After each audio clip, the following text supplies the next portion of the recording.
Question our की शुरुआत करते हैं। केंद्रीय गृह राज्य मंत्री किरण रिजिजू के एक बयान से हंगामा खड़ा हो गया है।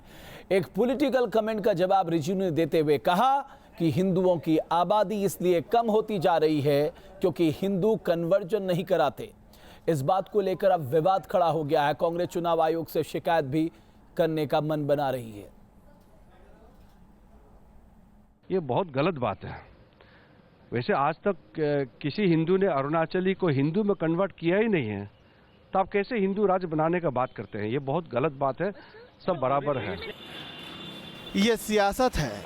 सियासत में बयानों के कई मायने होते हैं। किरण रिजिजू भले ही अपने बयान को कांग्रेस के दिए गए बयान का रिएक्शन बताएं, लेकिन इतने से विवाद तो न थमना था और न थमा। दरअसल अरुणाचल प्रदेश कांग्रेस कमेटी ने कुछ दिनों पहले आरोप लगाया था कि बीजेपी सरकार राज्य को हिंदू स्टेट में बदलने की कोशिश कर रही है। इसी बात पर रिजिजू बिभर पड़े और रिजिजू ने ट्वीट कर दिया कि भारत में हिंदुओं की आबादी घटती जा रही है। इसकी वजह यह है कि हिंदू किसी को कन्वर्ट नहीं कराते। पड़ोस के दूसरे देशों की तुलना में भारत में माइनॉरिटीज फल फूल रही हैं। एक केंद्रीय मंत्री के इस ट्वीट पर विरोधियों ने हंगामा खड़ा कर दिया। अगर धर्मांतरण हो रहा है तो गृह मंत्री के नाते उनका ये क्या दायित्व नहीं होता है कि वे इसको रोकें, उजागर करें?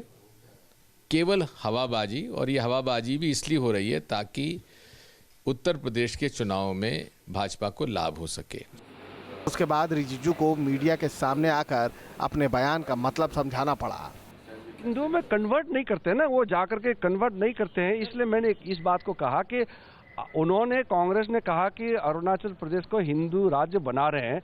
इसको मैंने जवाब दिया कि आप ऐसा बात ना करें कि हिंदू कन्वर्ट करके अपना पॉपुलेशन नहीं बढ़ा रहे हैं। रिजिजू भले ही बयान का मतलब समझाएं, लेकिन चुनावी मौसम में विपक्ष को तो मानो मुद्दा मिल गया। हालांकि सत्ताधारी दल के दूसरे सांसदों ने भी मोर्चा खोले रखा। चुनावों के मौसम में साक्षी महाराज भी ध्रुवीकरण के सियासी जंग में पीछे नहीं रहे। इस देश में और कैराना न बने। मेरा स्पष्ट मत है कि भारत विश्व का सबसे बड़ा लोकतांत्रिक देश इसलिए है कि हिंदू बहुल है। अगर हिंदू घटा तो देश बटा। इसलिए ये संतुलन बनाए रखने की आवश्यकता है। चुनावों का मौसम ही कुछ ऐसा है कि बयान की बयार अरुणाचल प्रदेश में बहती है और उसका असर उत्तर प्रदेश तक दिखता है। और यही वजह है कि हर सियासी दल इस एक मुद्दे को अपने अपने तरीके से जिंदा रखने की कवायद में जुटा है। विधानसभा चुनाव के इस मौसम में किरण रिजिजू के बयान ने सियासी पारे को गर्म कर दिया है। कांग्रेस का मानना है कि केंद्र सरकार के मंत्री का इतना बड़ा बयान सोची समझी साजिश है ताकि उत्तर प्रदेश में इसका लाभ लिया जा सके। कांग्रेस समाजवादी पार्टी के साथ जल्द ही चुनाव आयोग में इस मसले पर शिकायत भी दर्ज कराएगी। वीडियो जर्नलिस्ट अनिल शर्मा के साथ मोहित राज दुबे, न्यूज़ नेशन, दिल्ली। नोटबंदी का मुद्दा प्रधानमंत्री नरेंद्र मोदी के लिए कितना अहम है ये बताने की जरूरत नहीं। प्रधानमंत्री मोदी ने जब ये फैसला किया था तो उन्होंने हर मंत्री को अपने क्षेत्र में जाकर नोटबंदी के फायदे गिनाने का निर्देश दिया था। अब नोटबंदी के फैसले को 3 महीने पूरे हो चुके हैं। ऐसे में मोदी ने यह जानना शुरू कर दिया है कि उनके फैसलों को क्या मंत्रियों ने वाकई जनता के बीच आकर बताया या फिर नहीं। नोटबंदी का असर भले ही देश में अब ना के बराबर हो, लेकिन उन दिनों की तस्वीरों को भला कौन भूल सकता है जब देश की जनता बैंकों और एटीएम के आगे घंटों कतार में लगी रहती थी। विपक्षी दलों ने इस मुद्दे पर खूब सियासत भी की, लेकिन मोदी और केंद्र सरकार इस फैसले पर अड़े रहे। मोदी ने इस फैसले को जनता तक पहुंचाने की अपील भी की थी। शायद अब वक्त आ गया है कि सरकार के मंत्री पीएम को अपना हिसाब किताब देंगे। सूत्रों के हवाले से जो खबर है उसके मुताबिक पीएम ने सभी मंत्रियों से पिछले 3 महीनों की उनकी यात्राओं का ब्यौरा मांगा है। पिछले 3 महीनों में सरकार के मंत्रियों ने कहां-कहां की यात्राएं की, इस बात की जानकारी सौंपने को कहा गया है। मंत्रियों को इस बात की जानकारी देनी है कि पिछले 3 महीने में वो अपने क्षेत्र के अलावा किन इलाकों में गए। अगर नहीं गए तो क्या वो दिल्ली में थे और ऑफिस का काम देख रहे थे। इससे पहले भी प्रधानमंत्री ने अपने सांसदों और मंत्रियों से नोटबंदी के दौरान बैंक अकाउंट्स की डिटेल मांगी थी। और अब प्रधानमंत्री पिछले 3 महीने के भीतर की गई यात्राओं का पूरा ब्यौरा जानना चाहते हैं। जाहिर है प्रधानमंत्री मोदी ये जानना चाहते हैं कि नोटबंदी के दौरान उनके सिपा सालारों ने उनके संदेश को जनता तक कैसे पहुंचाया। मंत्रियों का रिपोर्ट कार्ड नोटबंदी के दौरान उनके कार्यकलापों पर निर्भर करेगा। प्रधानमंत्री ने जो ब्यौरा मांगा है उससे अगले मंत्रिमंडलीय फेरबदल की आहट भी सुनाई देने लगी है।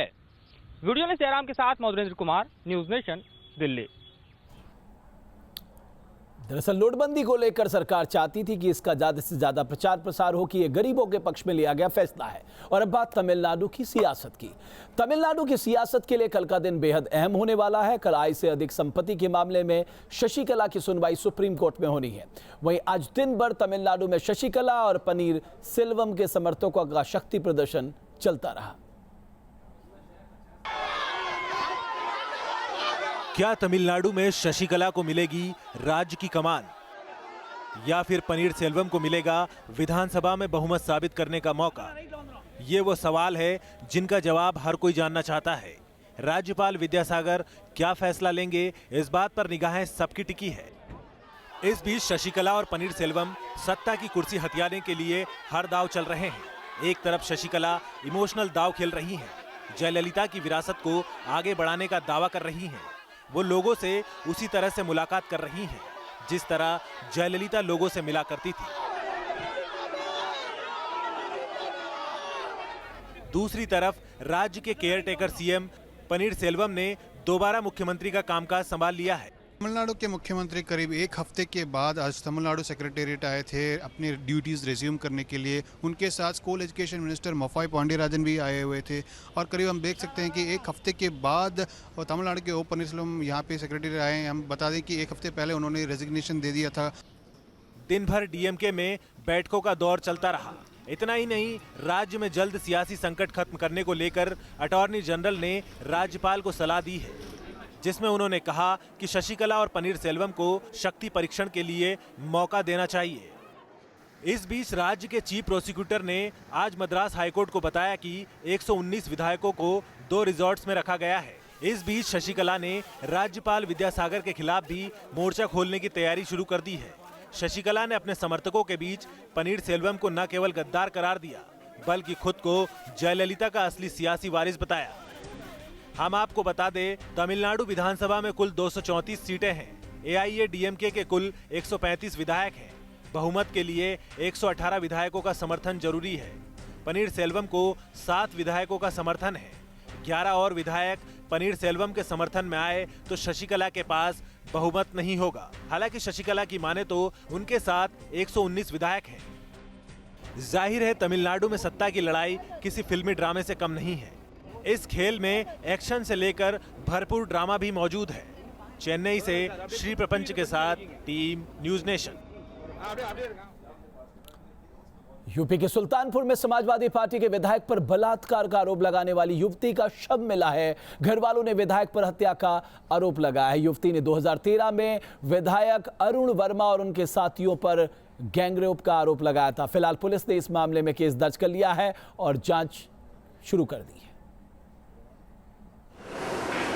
3 साल पहले जिस युवती ने विधायक अरुण वर्मा समेत 5 लोगों पर गैंगरेप का आरोप लगाया था, अब उस युवती की संदिग्ध परिस्थितियों में लाश मिली है। ये मामला यूपी के सुल्तानपुर का है। युवती शौच जाने के लिए घर से निकली थी, लेकिन लौटकर नहीं आई। तब घर वालों ने इसकी शिकायत पुलिस से की। युवती के गायब होने के 2 दिन बाद अचानक उसका शव गांव के स्कूल के पीछे मिला। युवती की हत्या को लेकर परिवार वालों ने विधायक अरुण वर्मा पर शक जताया है। सर मतलब क्या जो मुकदमा चल रहा था वही लोग पे शक है और किसी पे, जैसे अरुण वर्मा है उसमें 2-4 लोग और हैं। युवती की हत्या के मामले में पुलिस ने विधायक अरुण वर्मा और 2 अज्ञात लोगों के खिलाफ केस दर्ज किया है और मामले की छानबीन की जा रही है। लड़की पहले विक्टिम रही है, जिसमें वादिनी बन के इन्होंने गैंग रेप का एक मुकदमा लिखवाया गया था, जिसमें इन्वेस्टिगेशन होने के बाद चार्जशीट लगी थी।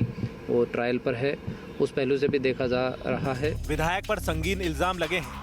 हालांकि विधायक खुद को पाक साफ बता रहे हैं। पहली चीज तो मेरे ऊपर कोई FIR नहीं दर्ज है। उसने बयान दिया था और बयान में विवेचना भी हुई।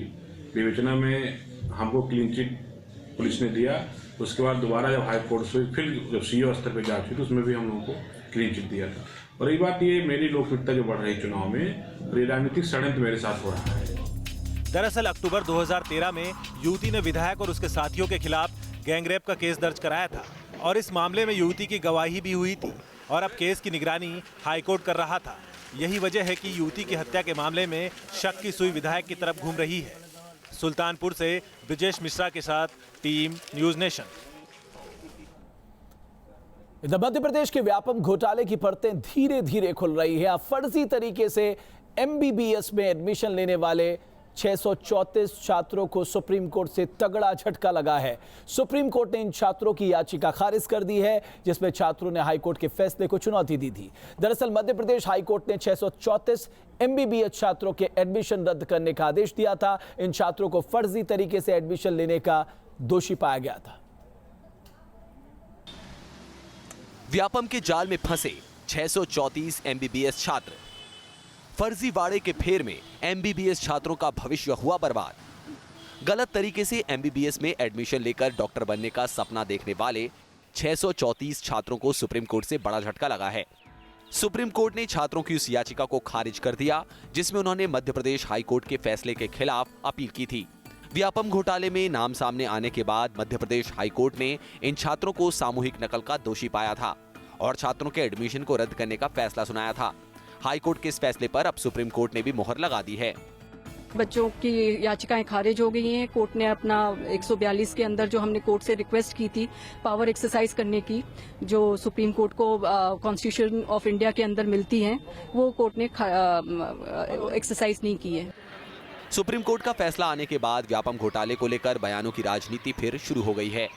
इलेक्शन में जिन्होंने भ्रष्टाचार में बहुत बड़ी भूमिका निभाई थी, उन्होंने गिरफ्तारी के बाद 164 के बयान में यह कहा है कि जो भी चिकित्सा शिक्षा मंत्री बनता था, हम उनको 10 करोड़ रुपए पहले ही पहुंचवा देते थे।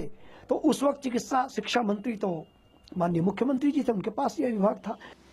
इन छात्रों ने 2008 से 2012 के बीच MBBS कोर्स में एडमिशन लिया था, लेकिन व्यापम घोटाले का खुलासा होने के बाद जांच एजेंसियों का शिकंजा कसा और MBBS में फर्जी तरीके से एडमिशन का मामला सामने आया। अदालत के सामने हालांकि ये बात भी रखी गई कि चूंकि ये छात्र मेडिकल की पढ़ाई पूरी कर चुके हैं, लिहाजा इनके ज्ञान का इस्तेमाल होना चाहिए। लेकिन सुप्रीम कोर्ट ने अपने फैसले में माना कि गलत तरीकों से दाखिला पाने वाले इन छात्रों के साथ किसी भी तरह की रियायत करना गलत बात को शह देना होगा। वीडियो जर्नलिस्ट सत्या के साथ अरविंद सिंह, न्यूज़ नेशन, दिल्ली।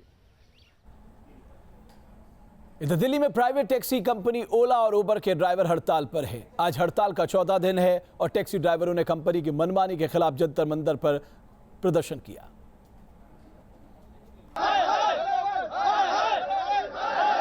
नारेबाजी हो रही है। प्राइवेट टैक्सी कंपनियों के खिलाफ आवाज बुलंद की जा रही है। सड़क पर टैक्सियां खड़ी हैं और टैक्सी ड्राइवर हड़ताल पर हैं। ये तस्वीरें दिल्ली के जंतर मंतर की हैं, जहां ओला और उबर जैसी प्राइवेट टैक्सी कंपनियों के खिलाफ ड्राइवरों ने मोर्चा खोल दिया है। कंपनियों पर मनमानी का आरोप लगाते हुए ड्राइवर 4 दिन से हड़ताल पर हैं।